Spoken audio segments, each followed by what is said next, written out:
Shalom, shalom, bien-aimés dans le Seigneur.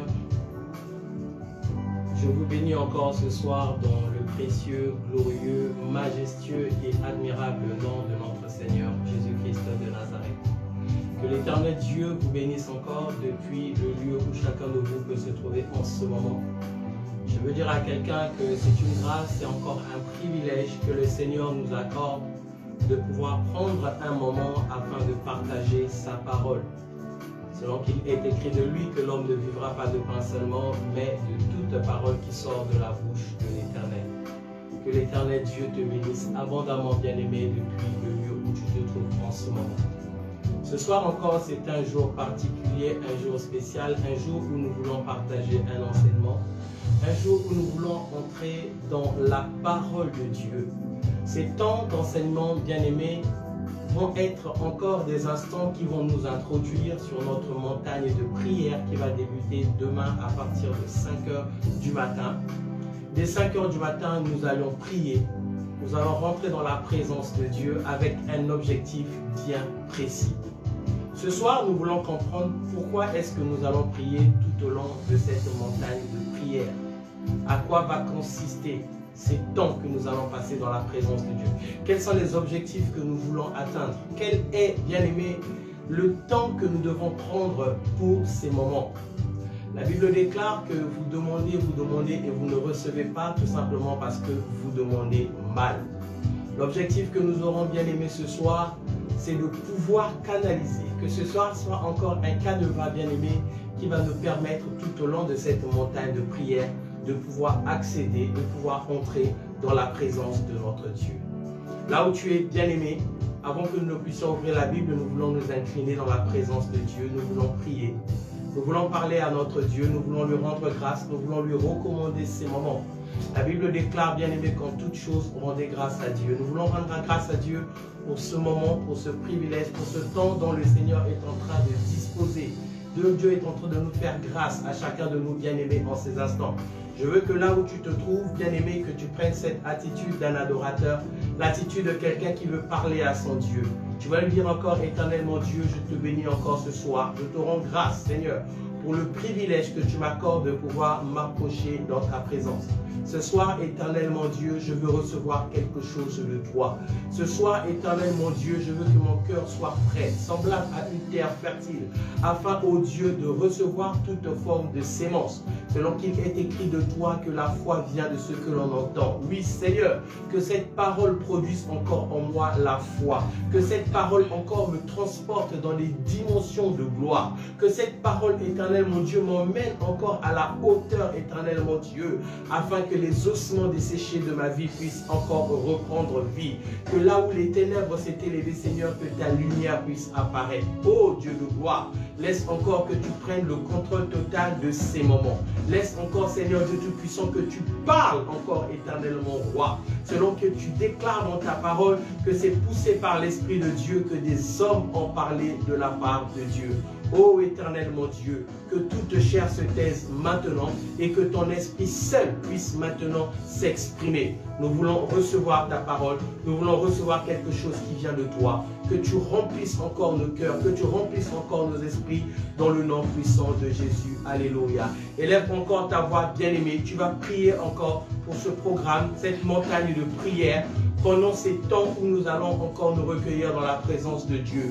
Tu vas lui dire, Seigneur, je veux que tu disposes mon cœur, que mon esprit soit connecté à toi. Pendant ces temps où je veux me retirer, Seigneur, pour rechercher ta face. Je veux, éternellement Dieu, être connecté avec toi. La Bible déclare, bien-aimé, que c'est Dieu qui produit en nous le vouloir et le faire selon son bon plaisir. Tu as besoin que Dieu crée en toi ce vouloir, que Dieu crée en toi ce désir, que Dieu crée en toi cette disponibilité, bien-aimé, afin de pouvoir te concentrer pendant ce temps de programme, afin de pouvoir rechercher la face de Dieu, que quelque chose se fasse. La Bible déclare, bien-aimé, que personne ne peut voir Dieu et rester le même. Lorsque tu rencontres l'éternel Dieu dans la prière, quelque chose doit se passer. Lorsque tu rencontres l'éternel Dieu, bien-aimé, dans toutes tes supplications, quelque chose doit se passer. Prie encore en ces moments, bien-aimé, que l'éternel te soit favorable. Prie encore en ces moments, bien-aimé, que ces temps soient des moments bénis, des temps de visitation, des temps où l'éternel va parler à ton cœur. Des temps où l'Éternel sera à l'écoute encore de toutes les prières que tu lui adresseras. Dis-lui, Éternel mon roi, que je reçoive quelque chose de particulier. Que ces temps, bien-aimés, soient des temps de rencontre. Que ces temps, bien-aimés, soient des temps où Dieu va raffermir encore son alliance. Ça soit encore des temps, bien-aimés, où l'Éternel Dieu va te parler d'une manière particulière.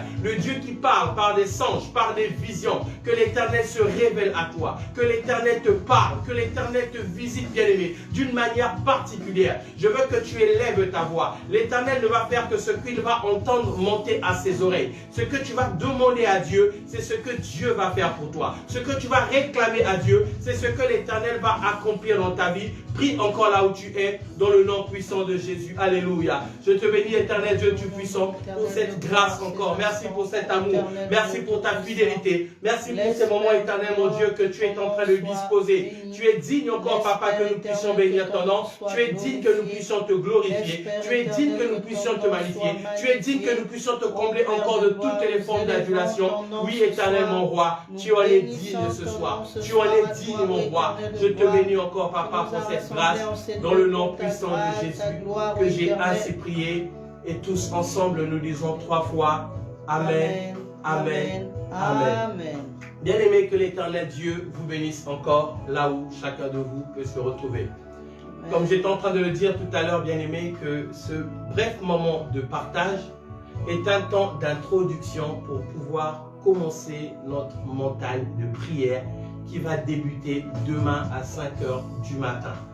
Tous les jours jusqu'à vendredi de 5 h à 6 h ainsi que de 20 h, bien-aimés, à 21 h, nous serons dans la présence de Dieu à prier, à implorer le Seigneur afin que quelque chose se passe. Alors nous allons parler ce soir de la loi de l'exception. Tout au long de cette semaine, bien-aimés, nous allons parler de la loi de l'exception.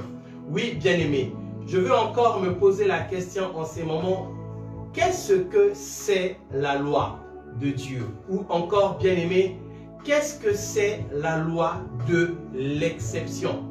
Je peux encore pousser ma réflexion un peu plus en profondeur en me disant pourquoi parler de loi en ces temps de grâce? Pourquoi parler de loi en ces temps où nous considérons que nous sommes dans la dispensation de la grâce? Pourquoi parler de loi?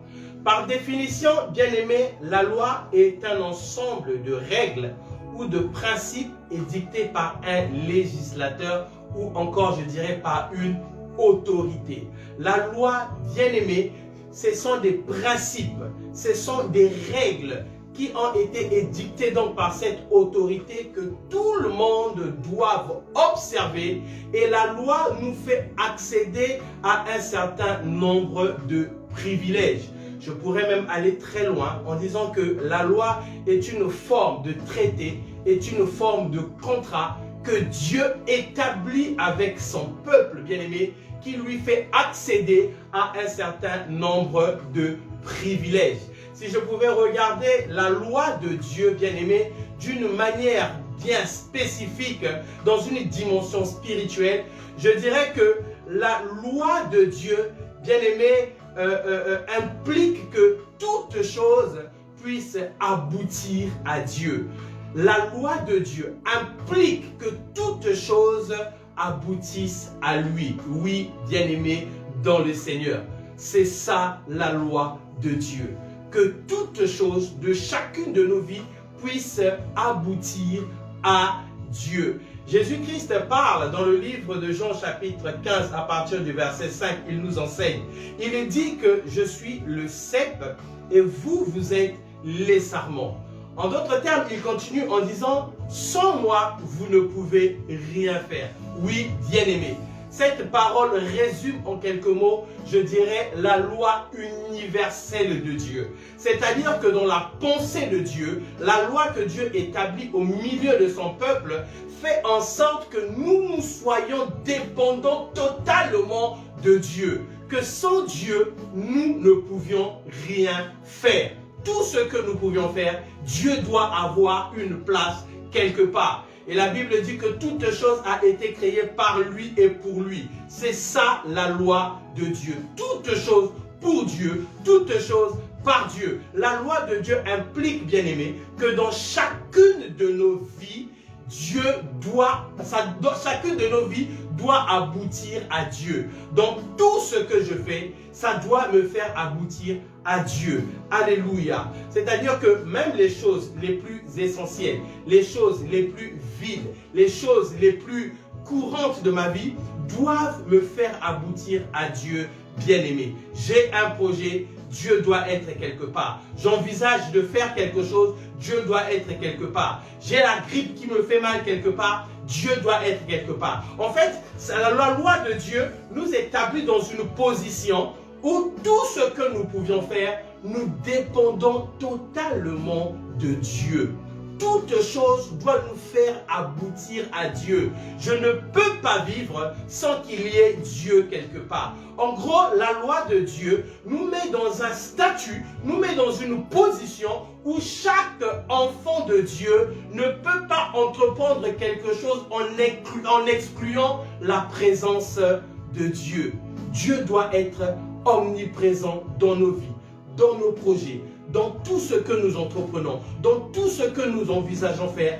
Dieu doit se retrouver quelque part. C'est ça la loi de Dieu. Et lorsque nous voyons, bien aimé, la vie chrétienne, elle a pour objectif, la vie chrétienne, elle est faite de telle sorte que chacune des mouvements, chaque acte de la vie chrétienne aboutit toujours à Dieu. La foi que nous avions est faite de telle sorte qu'elle nous fait toujours aboutir à Dieu. Et je pourrais même aller très loin en disant même que la vie chrétienne est une loi. Je pourrais même aller encore en profondeur en disant que la foi est une loi. Je pourrais même dire encore plus, bien aimé, que le christianisme est une loi, bien aimé. C'est-à-dire que Dieu est quelque part. Dieu est au centre de nous. Dieu est au centre de nos entreprises. Dieu est au centre de tout ce que nous entreprenons, bien-aimés. Dans nos combats, Dieu doit être quelque part. Dans les difficultés que nous pouvions rencontrer, Dieu doit être quelque part. Dans notre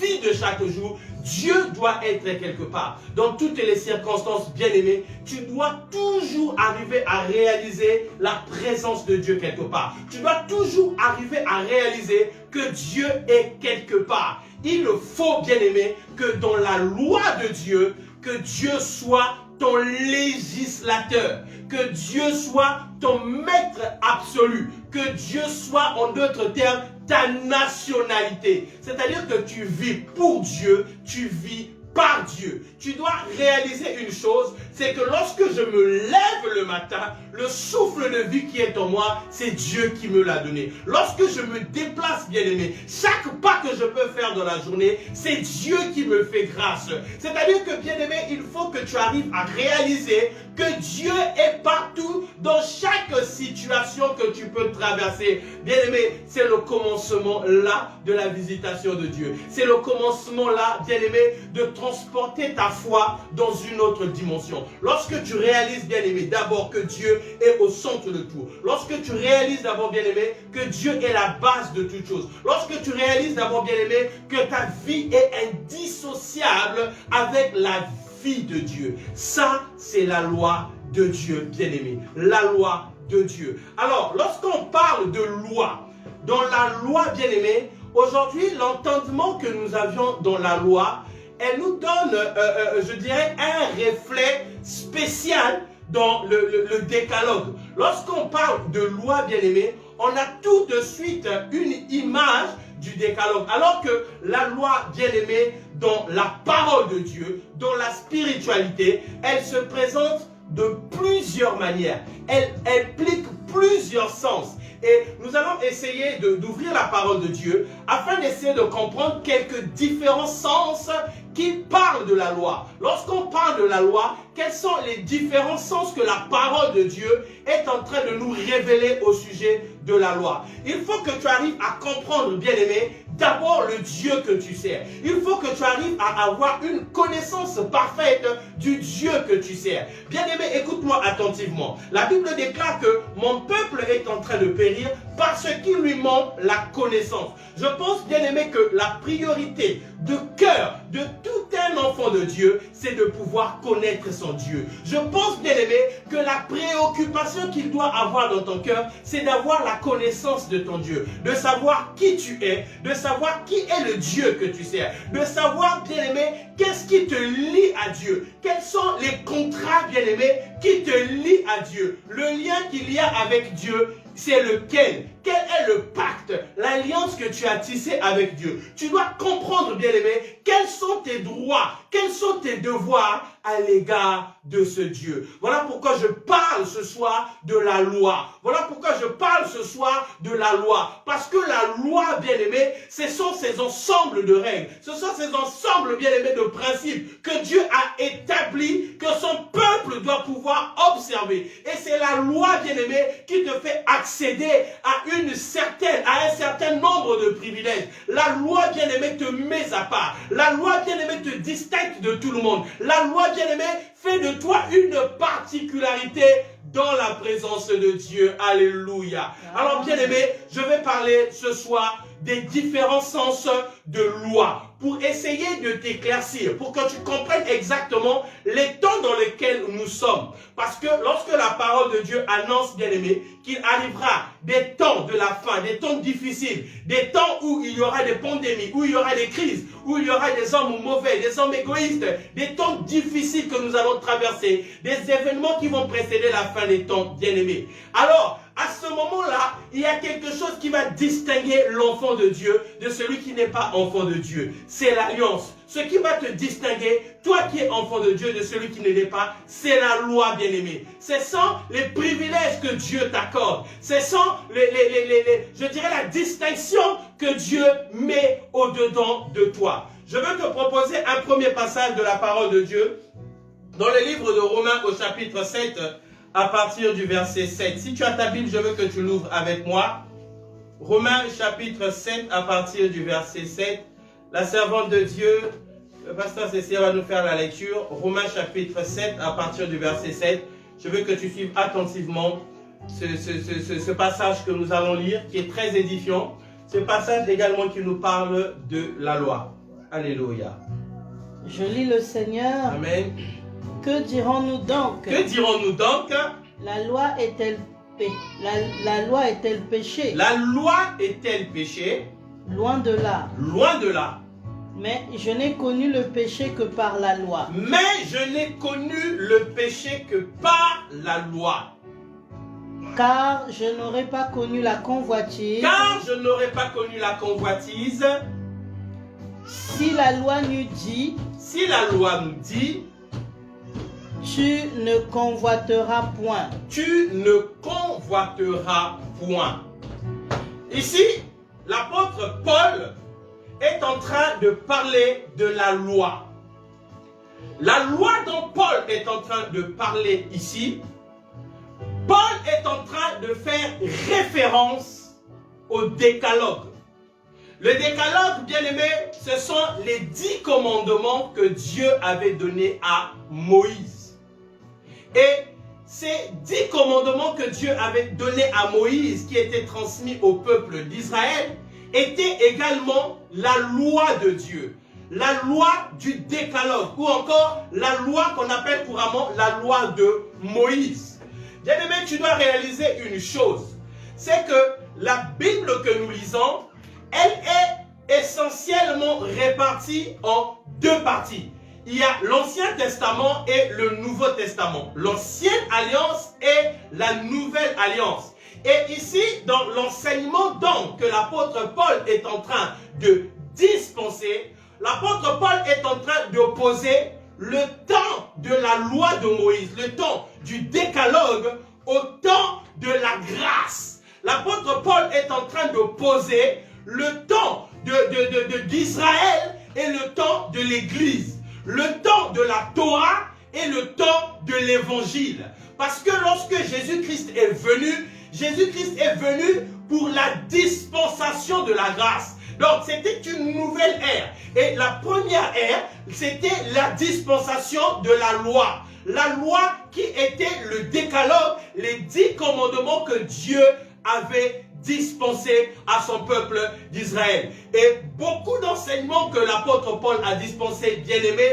dans les épîtres, mais donc en parallèle entre les décalogues, entre l'Ancien Testament et la grâce. Mais bien-aimés, beaucoup de chrétiens, beaucoup de personnes arrivent parfois à commettre cette erreur, à pouvoir dissocier les décalogues de la grâce, à pouvoir voir que les temps où nous sommes, c'est le temps de la grâce et que la loi des décalogues ne nous concerne pas. C'est comme si la loi des décalogues était adressée à un peuple qui vivait dans son temps et nous, dans notre temps, nous vivons dans le temps de la loi ou dans le temps de la grâce. Non, bien-aimé, tu veux que tu comprennes une chose, c'est que le décalogue et la grâce sont complémentaires, elles sont liées. Et ici, lorsque l'apôtre Paul parle de la loi dans le passage que nous venons de lire, il est en train de faire référence au décalogue, bien-aimé. Mais au-delà de cela, la loi a également, je dirais, un autre sens. La loi a également quelque chose de particulier encore. Nous allons lire par exemple dans le livre de Jean,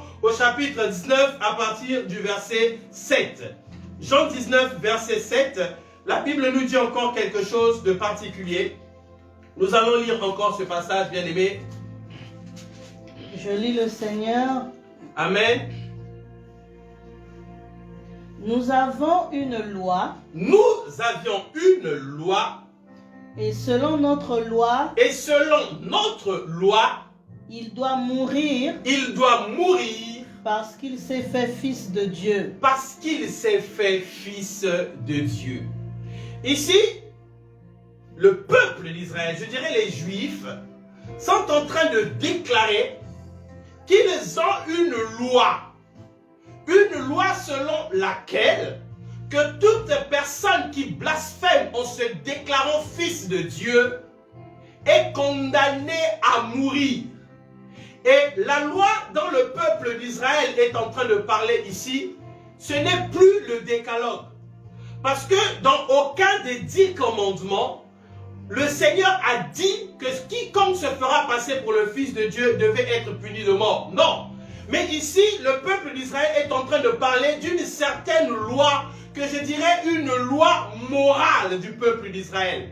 Une loi universelle qui était en train de constituer, je dirais, la conscience du peuple d'Israël. C'est-à-dire que dans le peuple d'Israël, il y avait cette conscience que quiconque blasphémait le nom de Dieu était puni de mort. Et ici, on nous parle donc de cette loi morale. Oui, bien-aimés. Je pense que chacun d'entre nous, au-dedans de notre vie, chacun doit avoir une loi morale. Chacun doit avoir, bien aimé, un certain nombre de principes qui définissent sa personne. Chacun doit avoir un certain nombre de principes, bien aimé, que tu dois te définir. Un certain nombre de choses que tu ne peux pas commettre dans ta vie. Un certain nombre de blasphèmes que tu ne peux pas commettre dans ta vie. Vous savez, lorsque tu as une loi morale, lorsque, bien aimé, la moralité de ta vie est faite de telle sorte que tu t'es établi une loi, bien-aimée, dans le droit chemin, elle fera en sorte que face à certaines situations où tu ne connais même pas les versets bibliques, tu te retrouveras sur le chemin. Vous savez, bien-aimés, il y a aujourd'hui, avec la modernisation des temps où nous sommes, certains sujets que nous ne pouvons pas aborder dans la parole de Dieu. Si aujourd'hui je te demande concrètement quel est le verset dans la Bible, bien-aimé,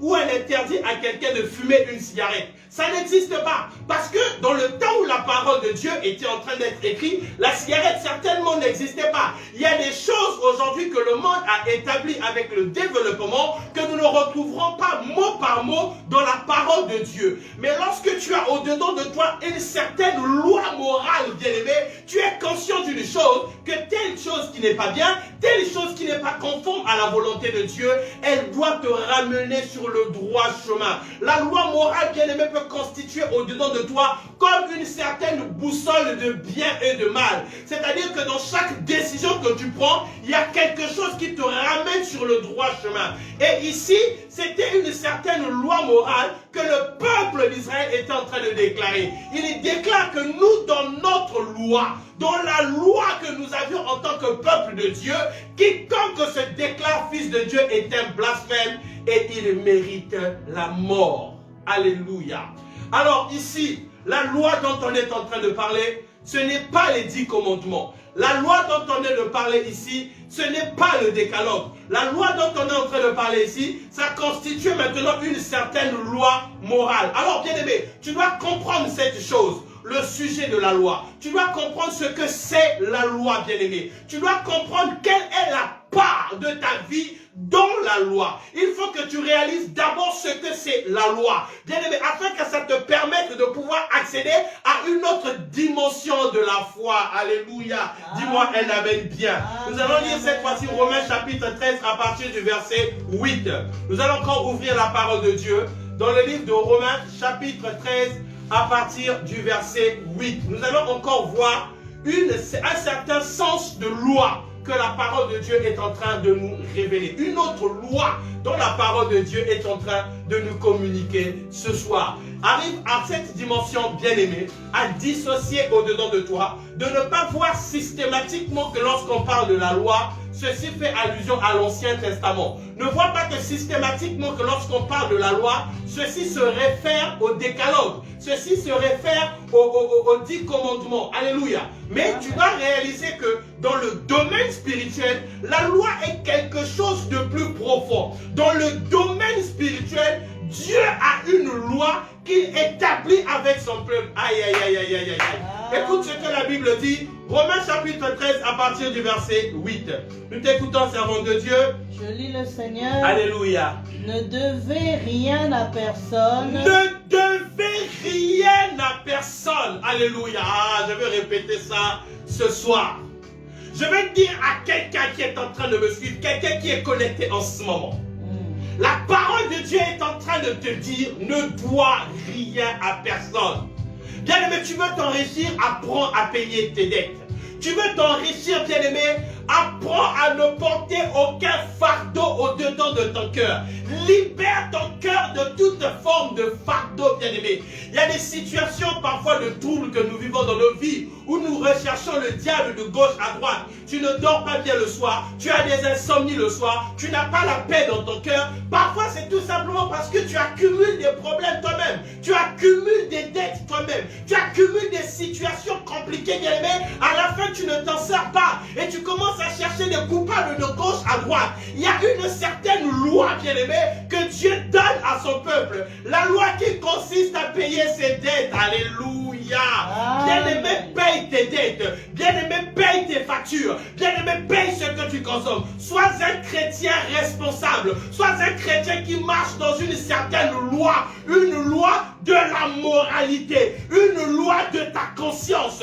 Une loi, bien-aimé, de ton esprit. C'est-à-dire que tu es en train de vivre en réalisant une chose. Qu'il y a des problèmes, bien-aimé, dont toi-même tu es l'auteur. Il y a des difficultés, bien-aimé, dont toi-même tu es l'auteur. Tout simplement parce que tu ignores ce que la loi de Dieu te demande. Tout simplement parce que tu ignores ce que l'Éternel Dieu est en train de te recommander. La Bible dit ici, ne devez rien à personne. Amen. Alléluia. Amen. Oh, bien-aimé, je veux que pendant ce temps-ci, si tu devais quelqu'un, paye les dettes. Si pendant ce temps-ci, bien-aimé, tu étais endetté quelque part, tu es en train de prier que l'Éternel Dieu te donne les moyens afin de pouvoir t'acquitter de tes dettes, bien-aimé. Il y a un passage de la Bible qui dit que quiconque paye ses dettes s'enrichit. Alléluia.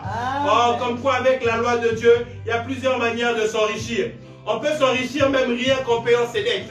On peut s'enrichir tout simplement, bien-aimé, en marchant dans les principes que Dieu a établis pour chacune de nos vies. Alors écoute ce que la Bible déclare. Bien-aimé, que chacun puisse payer ses dettes. Continue le serment de Dieu. Si ce n'est de vous aimer Non, les uns répète, les autres. répète. Ne devez rien à personne. Ne devez rien à personne. Si ce n'est de vous aimer les uns les autres. Si ce n'est de vous aimer les uns les autres. Arrête-toi d'abord là. Alléluia. Amen. La seule dette que tu dois avoir dans ton cœur, c'est celle qui consiste à aimer ton frère, à aimer ta sœur. C'est-à-dire que c'est un devoir divin. C'est-à-dire que c'est pour toi une responsabilité. Tu dois quelque chose à quelqu'un. Quoi? De l'amour. Alléluia. Amen. Ne devez si ce n'est de vous aimer les uns les autres. Bien-aimé, tu dois avoir dans ton cœur de l'amour. Alléluia. C'est la fondation, c'est la base, c'est le repère principal. Tu ne peux pas, bien-aimé, pouvoir voir Dieu si dans ton cœur tu ignores ce qu'on appelle l'amour. Peu importe le nombre de temps que tu peux passer dans des églises, peu importe le nombre de temps que tu peux passer, bien-aimé, à prier, il faut que tu réalises d'abord que dedans de ton cœur, un principe de base que la parole de Dieu nous recommande, c'est l'amour envers ton frère, envers ta sœur. Continue, servant de Dieu. Alléluia. Car celui qui aime les autres, a accompli la loi. Amen. Amen.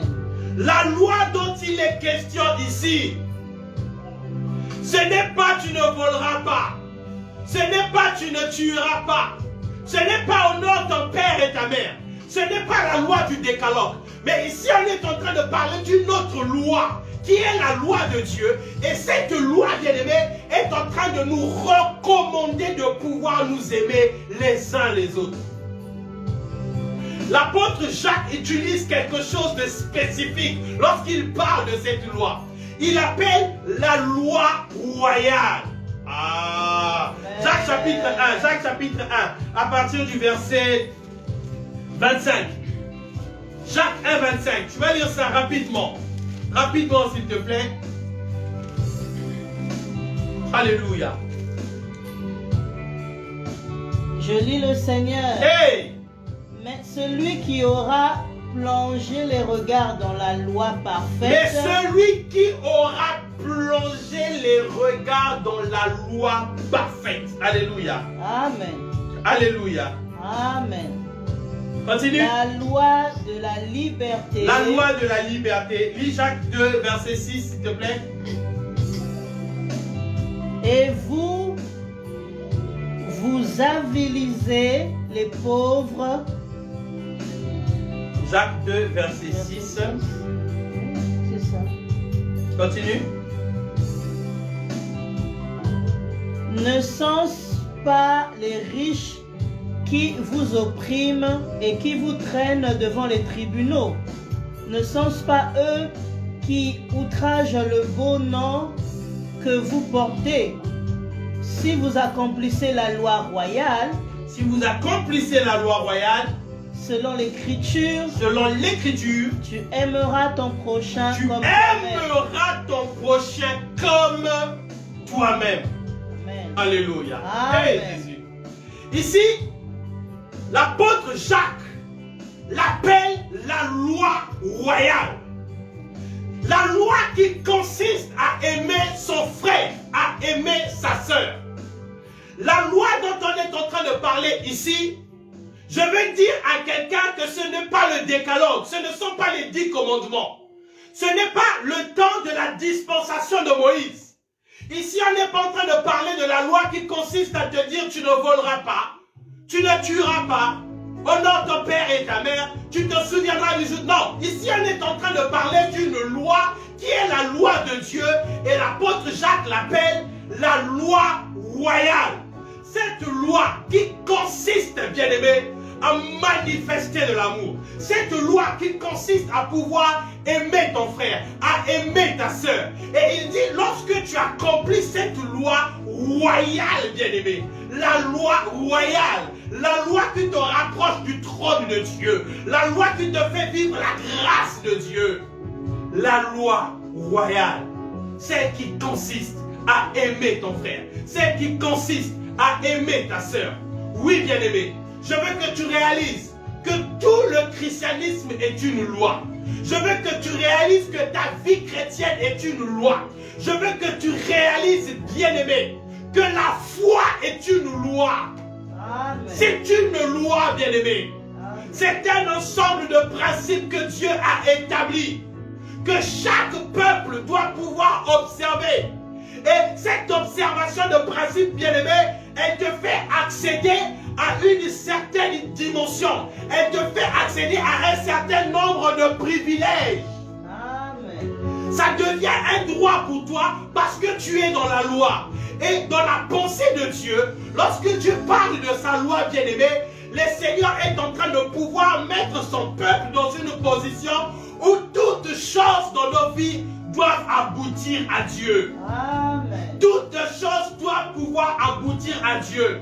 Je veux dire à quelqu'un bien-aimé que la loi de Dieu fera en sorte que Dieu soit ton législateur. La loi de Dieu fera en sorte que Dieu soit ton maître. La loi de Dieu fera en sorte que Dieu soit ton chef absolu. Amen. Hey, peuple de Dieu. Amen. Qu'est-ce qui nous éloigne parfois de la victoire? Qu'est-ce qui nous fait vivre parfois, bien-aimés, ces combats?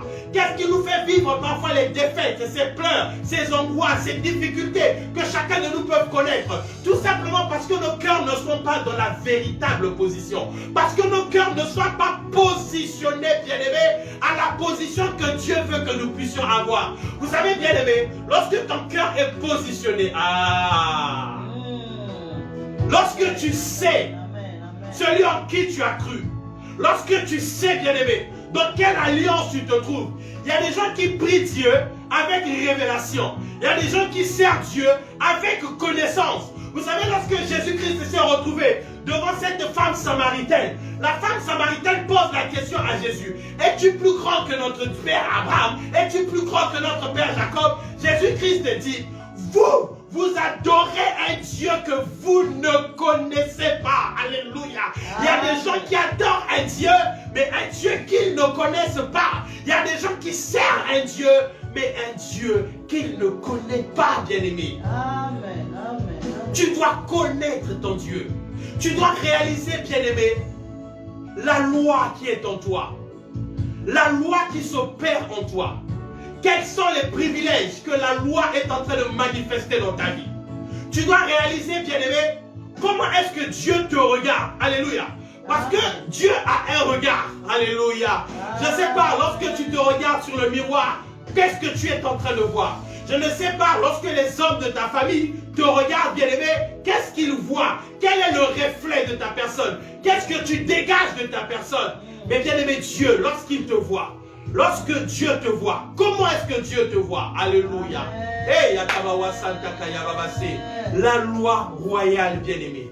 La loi royale. La loi royale. La loi royale. Cette loi, elle nous lie à Dieu. Cette loi, bien-aimé, elle fait en sorte que Dieu est obligé de pouvoir manifester sa grâce. Bien-aimé, quand tu pries avec connaissance, c'est différent que lorsque tu pries avec ignorance. Il y a des dimensions, bien-aimées, où la prière, tu ne demandes plus, mais tu réclames. Amen. Parce qu'il y a des choses qui se demandent, mais il y a des choses qui se réclament. Bien-aimé, tu ne peux réclamer que quelque chose qui t'appartient. Lorsque tu demandes, ça ne t'appartient pas. Mais lorsque tu réclames, c'est quelque chose qui est à toi. Il y a des choses qui s'obtiennent, mais il y a des choses qui s'arrachent, bien-aimé. C'est-à-dire que ça nécessite une certaine action de ta part pour arracher ce qui est à toi. Ça nécessite une certaine activité de ta part pour pouvoir récupérer ce qui est à toi. Alléluia. Bien, mais nous allons parler encore d'une autre loi. Nous allons lire le livre de Romains chapitre 7. Et cette fois-ci à partir du verset 23. Romains 7 à partir du verset 23. Alléluia. La parole de Dieu nous dit quelque chose de très édifiant au sujet de la loi. Romains 7 à partir du verset 23. Pasteur Cécilia va lire. Mais je vois dans mes membres une autre loi. Alléluia. Ici, c'est l'apôtre Paul qui est en train de parler. L'apôtre Paul se regarde et il dit que je vois à l'intérieur de mon corps, c'est-à-dire que dans mes membres à moi, je vois une autre loi. C'est-à-dire que, bien aimé, dans le domaine spirituel, il y a plusieurs lois. Il y a plusieurs lois. Voilà pourquoi j'ai commencé en disant que, bien aimé, lorsque la parole de Dieu parle de la loi, elle est déversée dans plusieurs sens. Elle veut pouvoir dire beaucoup de choses. elle passe dans un contexte à un autre, dans une situation à une autre, d'une interprétation à une autre, un message à un autre. Ici, l'apôtre Paul, qui, dans le livre de Romains 7,7, parle de la loi de Moïse, parle de la loi à laquelle Jésus-Christ nous a délivrés, la loi qui nous a appris ce que c'était la convoitise lorsque la loi nous a dit de ne pas convoiter. Ici, l'apôtre Paul est en train de tenir un autre enseignement, un autre discours. Il est en train de parler d'une autre loi qu'il est en train de voir dans ses membres. Continue encore, pasteur. Alléluia. Je vois dans mes membres une autre loi qui lutte contre la loi de mon entendement. Qui lutte contre la loi de mon entendement. Donc, il y a d'abord une loi dans ses membres, et la loi dans ses membres est en train de lutter contre la loi de son entendement. Continue encore. Et qui me rend captif de la loi du péché. Et qui me rend captif de la loi du péché. Continue encore. La loi du péché qui est dans mes membres. Qui est dans mes membres. Verset 24. Verset 24. Misérable que je suis. Misérable que je suis. Je me délivrerai qui me délivrera du corps de cette mort. Alors ici, l'apôtre Paul est en train de parler d'une autre loi qu'il vit à l'intérieur de lui. Une autre loi qui est implantée à l'intérieur de son corps. Une loi qui est implantée dans ses membres. Et la loi qu'il est en train de parler ici, ce n'est pas le décalogue, ce ne sont pas les 10 commandements. La loi qu'il est en train de parler ici, c'est une loi qui est en train de le rendre captif à la loi du péché. La loi dont l'apôtre Paul est en train de parler, cette loi se trouve dans chaque être humain. Lorsque tu nais bien-aimé, peu importe les circonstances ni les conditions dans lesquelles tu es né, que tu sois chrétien ou non, que tu sois enfant de Dieu ou non, à l'intérieur de toi naît une loi qui est la loi du péché. En réalité, cette loi, bien-aimée, c'est une loi que nous avons héritée des premiers hommes qui ont existé. C'est-à-dire que c'est la loi adamique. Lorsque Adam et Ève ont péché dans le jardin d'Éden, ce mal qui était en eux a été transmis de génération en génération. Ceci fait en sorte que chaque être humain, lorsqu'il naît, au-dedans de lui, quelque part, il y a toujours la nature d'Adam. Il y a toujours cette loi du péché. Cette loi qui continue à agir. Cette loi qui nous combat. Cette loi qui se manifeste. Même le péché, bien-aimé, est une loi. Elle est une loi. Le péché, il crie. Le péché, il réclame. Le péché, il accuse. Il est une loi. Bien-aimé, aujourd'hui, un enfant peut naître.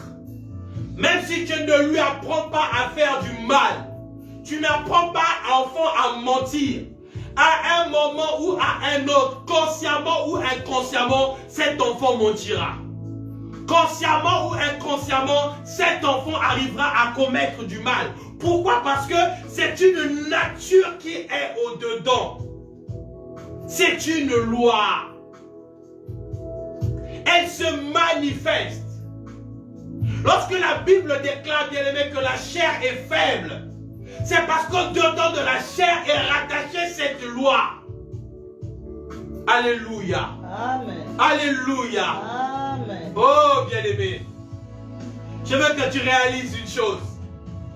Au-delà de toutes ces lois, il y a une loi exceptionnelle qu'on appelle la loi de l'exception. Aïe, aïe, aïe, aïe, aïe, aïe, aïe.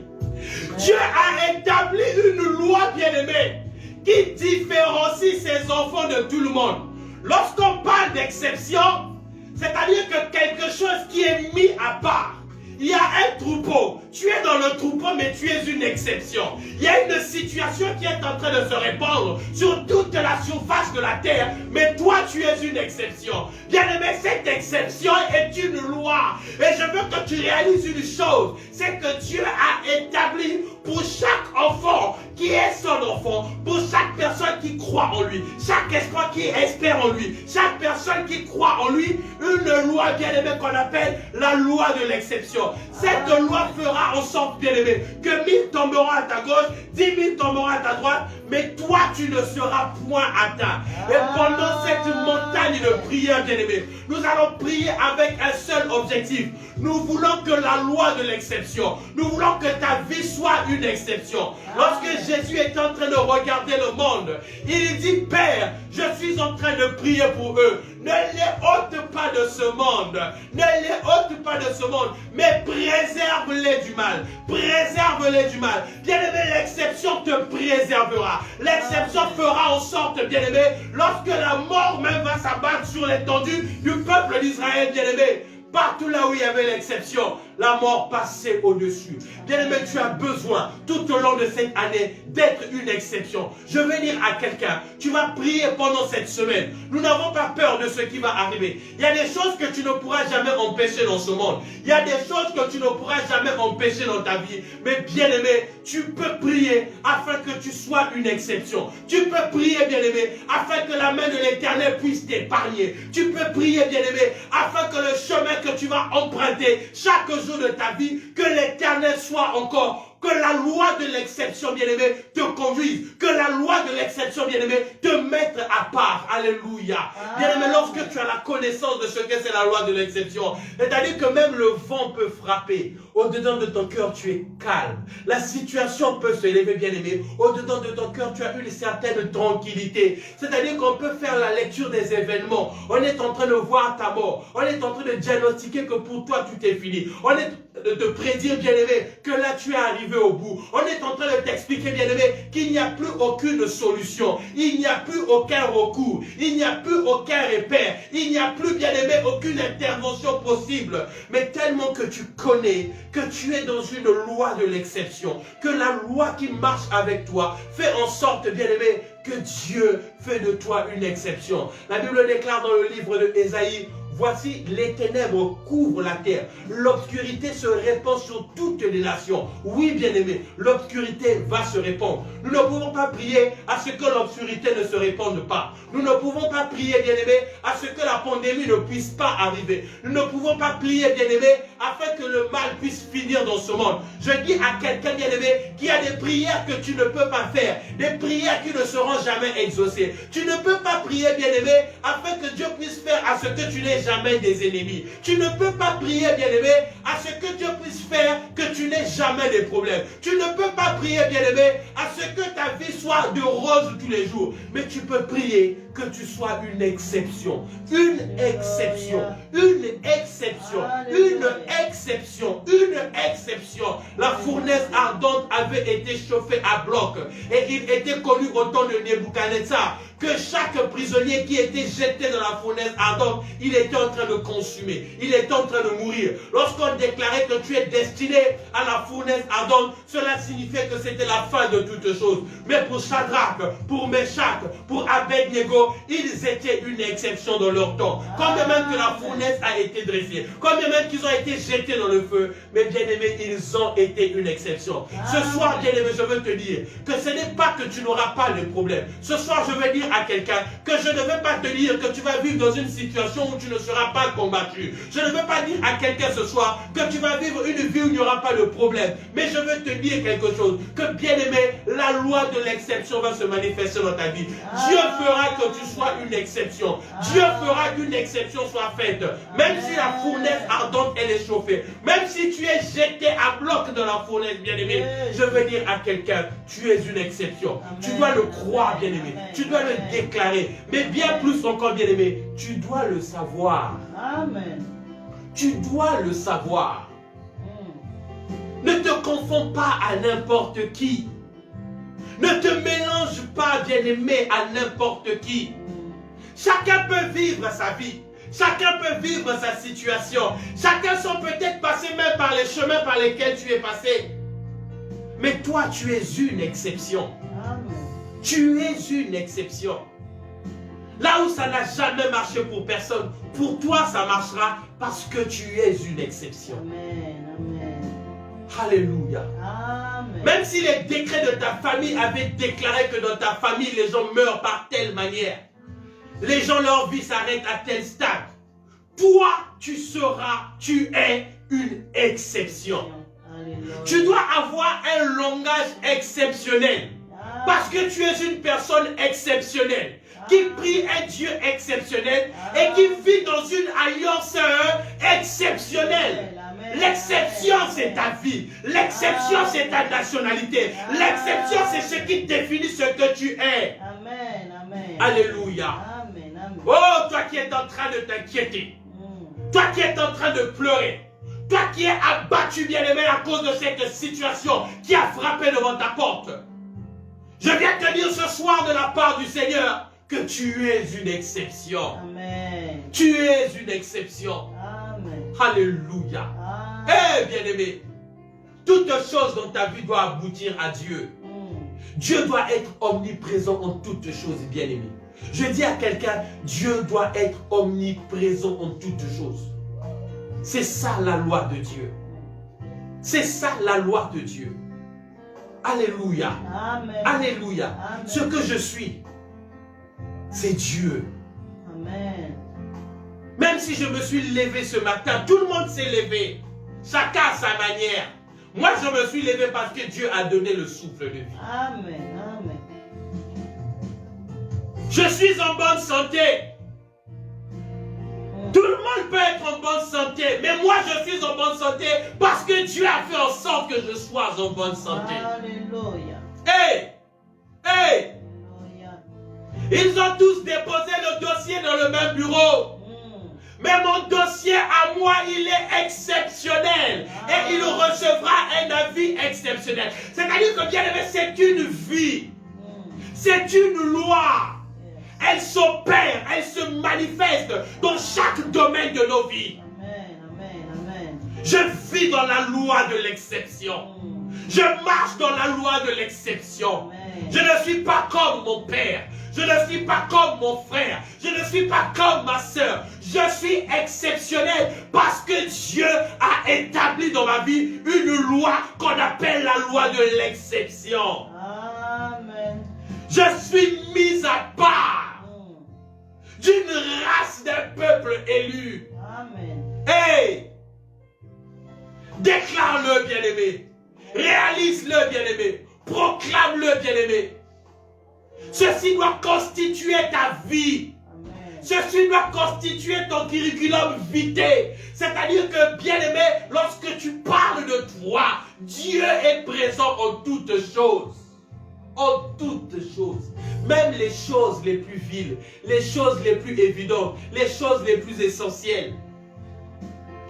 Tu es en train de faire à manger. Seigneur, que ta grâce se manifeste dans le repas que je présente. Amen. Alléluia. Il est partout, mon Dieu. Il est omniprésent. La Bible déclare que lorsque tout le monde marchera au nom de leur Dieu, nous marcherons au nom de l'Éternel des armées. Amen. Je marche au nom de l'Éternel. Je vis au nom de l'Éternel. Dieu est ma base. Dieu est mon repère. Alléluia. Amen. Mets-le au centre de toutes choses. Amen. Bien-aimé, je ne sais pas quels sont les défis qui se sont présentés à ta vie maintenant. Je suis en train de parler à quelqu'un. Il y a un défi qui s'est présenté devant toi.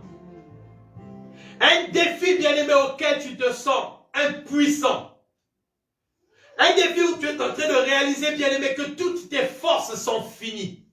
Qu'il n'y a rien que tu puisses faire pour changer quelque chose. Bien-aimé, je veux que tu réalises que l'Éternel Dieu a établi en toi une loi qu'on appelle l'exception. Alléluia. Amen. Tout au long de cette semaine, bien-aimé, nous allons rentrer en profondeur. Je veux que tu réalises que chaque jour, tout au long de cette semaine, l'Éternel Dieu va ajouter un principe. L'Éternel Dieu va révéler quelque chose de particulier sur ta vie. Tu vas entendre des choses que tu n'as peut-être jamais entendues de toute ta vie chrétienne. L'Éternel Dieu va te révéler, bien-aimé, des éléments qui vont venir faire déclencher quelque chose en toi. Amen. Des éléments qui vont venir créer une certaine révolte spirituelle en toi, une certaine colère sainte. Alléluia. Quelque chose va changer tout au long de cette montagne de prière. Je veux que tu prennes une décision ce soir. Une décision qu'il y a un Goliath qui va tomber dans ta vie pendant ces 5 jours. Je veux que tu prennes une décision qu'il y a une situation qui sera transformée dans ta vie pendant ces 5 jours. Bien aimé, c'est un temps de consécration. C'est un temps, bien aimé, où tu vas te consacrer à Dieu. Un temps, bien aimé, de sacrifice. Un temps, bien aimé, où tu vas monter à la montagne. Tu vas monter à la montagne. Un temps où tu vas parler à Dieu face à face. Un temps où l'Éternel Dieu va te révéler des choses. Alléluia. Hey! Le Dieu de l'exception. Le Dieu de l'exception. Là où tu es, je veux que tu commences à prier. Tu vas lui dire, Seigneur Dieu, je prie ce soir afin que ma vie soit une exception. Hey! Il y a des choses, lorsque tu les fais monter devant le trône de Dieu, Dieu réalise, voici quelqu'un qui a compris. Le centenier romain a seulement dit une parole. Le trône de Dieu s'est remué. Bien aimé, je veux que tu dises, Seigneur, que ma vie soit une exception. Je veux que tu dises, Seigneur, que je marche dans la loi de l'exception. Je veux, Éternel, que partout là où on me fera la guerre, Seigneur, que je sois une exception. Je veux, Éternel, mon Dieu, que toute arme qui sera forgée contre moi, que je sois une exception. Peu importe les ténèbres qui se répandront sur la terre, peu importe, bien-aimé, l'étendue de cette pandémie, l'étendue de cette crise, qu'elle soit économique, qu'elle soit sociale, qu'elle soit politique, peu importe les temps, bien-aimé, que nous allons vivre, tu es en train de prier que tu sois une exception, que ta famille soit une exception, que tes enfants soient une exception, que tes entreprises, bien-aimées, vivent l'exception de Dieu. Élève ta voix, tu es en train de prier. Parle à Dieu avec tes propres mots. Bien-aimé, c'est le moment où tu es en train de réaliser que la loi de l'exception t'est destinée. C'est le moment où tu es en train de réaliser que là, tu ne demandes pas, mais tu es en train de réclamer ce que Dieu a établi pour toi. Réclame à Dieu, bien-aimé, l'exception, parce que c'est Dieu qui l'a établi. C'est Dieu qui a établi sa loi. C'est Dieu qui a établi ses principes. C'est Dieu qui a établi toutes choses en toi. Tu n'as jamais demandé à Dieu de faire de toi la tête et jamais la queue. C'est lui qui te l'a promis. Tu n'as jamais demandé à Dieu, bien-aimé, que lorsque 1000 tombera à gauche, 10 000 à droite, que tu ne sois point atteint. C'est Dieu qui l'a promis dans sa parole. Tu n'as jamais demandé à Dieu qu'il soit avec toi. Mais c'est lui qui l'a déclaré le premier. Il a dit, voici, je serai avec vous tous les jours jusqu'à la fin des temps. Dans les jours à venir, au Éternel de gloire. Bien-aimé, je suis une exception. Je suis une exception. Alléluia. Joseph a été vendu esclave. Mais c'était un esclave d'exception. Rahab était une prostituée. Mais elle était une prostituée d'exception. Seigneur, pour la cause de Seigneur, tu as dit, tu te tairas. Dis à quelqu'un encore ce soir que tu es une exception. Tu es une exception. Il y avait beaucoup de vierges à Jérusalem. Il y avait beaucoup de vierges, mais Marie était une exception. Il y avait beaucoup d'esclaves, bien-aimés, mais Esther était une exception. Je veux que tu déclares ce soir que je suis une exception. Bien-aimé, ta vie est une exception. Au milieu de cette situation ténébreuse, tu vas vivre l'exception de Dieu. Bien-aimé, ne te mélange pas. N'accepte pas cette fatalité. N'accepte pas ce mal. N'accepte pas cette situation difficile. Ne dis pas que ces choses, Dieu les a établies pour toi. Ne dis pas que la vie de malheur que tu es en train de vivre, c'est ta destinée. N'accepte pas cet échec comme étant ta destinée. N'accepte pas cette maladie bien-aimée qui est en train de te limiter comme étant ta destinée. N'accepte pas, bien-aimé, ces choses qui sont en train de faire couler tes larmes chaque jour. Ces choses qui angoissent ton cœur. Ces choses qui te mettent dans le mépris. Ces choses qui te mettent, bien-aimé, dans la dépression. Ne les accepte pas comme ta destinée. Ne les accepte pas comme une fatalité. Mais tu es en train de proclamer que tu es une exception. Au milieu de ce puits, là où Joseph a été jeté, il était une exception. Au milieu de ce puits où Daniel a été jeté, au milieu des lions bien-aimés, il était une exception. Je veux que tu déclares ce soir, je suis une exception. Je suis une exception. Mon cas à moi est différent. Ma situation à moi est différente. Ma situation à moi est différente. Celle de ma famille, elle est différente. Peut-être que les choses similaires se sont produites. Peut-être que les choses similaires se sont accumulées dans ta famille. De génération en génération. Cela a été compté dans ta famille. De génération en génération. Cela a été vécu dans ta famille. Mais tu déclares ce soir que tu es une exception. Tu déclares ce soir que tu es une exception. Une exception, bien-aimé. Une exception, bien-aimé. Alléluia. Oh, bien-aimé. Cette situation ne finira pas comme cela. Tu ne finiras pas dans la confusion. Parce que tu es une exception. Amen. Hey! Hey! Hey! La mort était habituée, bien-aimé. La mort était habituée à engloutir. Mais Jésus était une exception. Amen. Même la mort a reconnu la loi de l'exception.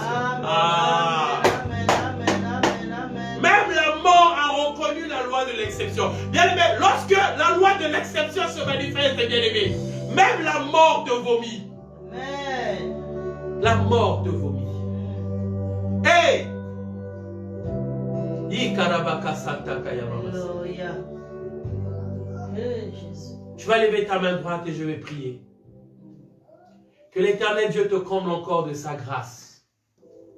Je déclare ce soir, bien-aimé, que dans ce défi, dans ce combat, dans cette situation que tu es en train de vivre, dans ce challenge qui se présente devant toi, la loi de l'exception se manifeste en toi. Dieu est en train de changer ta situation maintenant. Bien-aimé, avant la fin de ce programme, tu témoigneras la grandeur de Dieu. Nous sommes arrivés à la fin de notre moment de partage.